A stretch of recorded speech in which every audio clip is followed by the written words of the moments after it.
So with the exception of Ron Paul, this is why I think after 19 debates to say we haven't talked about issues is a little silly, because we have. And with the exception of Ron Paul, they all generally believe the same thing.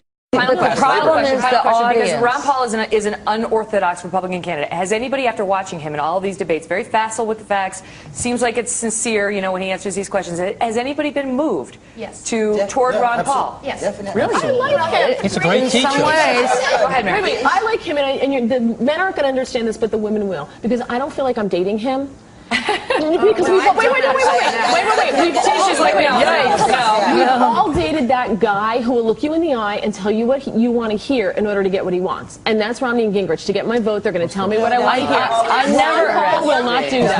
I never think of it that way. That's my favorite moment of the debate last night, when he asked, Wolf Blitzer asked Ron Paul what he would do if he was on the phone with Castro, and he said, well, I'd ask him why he called. We're sending the politicians to the moon. Great job. Great job, panel. Thank you so much. And we're taking your emails on it at kelly@foxnews.com. I want to talk briefly about the debate. Jumped the shark. I want to talk about Ron Paul, though, first, because I think he had some of the best lines. Let's roll this SOT. Roll Saunders. I'm willing to challenge any of these gentlemen up here to a 25-mile bike ride any time of the day in the heat of Texas. You know, there are laws against age discrimination, so if you push this too much, you better be careful. Well, I don't think we should go to the moon. I think we maybe should send some politicians up there at times. Imagine you're in the Oval Office, you speak to Raul Castro, what would you say to him? Well, I'd ask him what he called about, you know.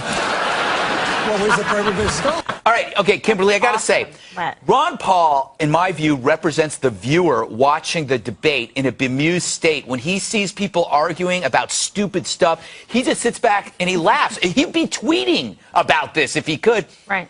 I'm beginning to really like this guy. I can feel your man crush for him just flooding me across the table. Oh, yes, it is. It's not a man crush. I'm just saying he's starting to represent people who recognize the folly. Well, he is. I got to tell you, he stole the show last night. He was very funny. He had one liner after the next, and people can relate to that. They're out in the audience watching. He's a funny guy, and he's sort of dismantling the ridiculous barbs back and forth between these two guys, between Newton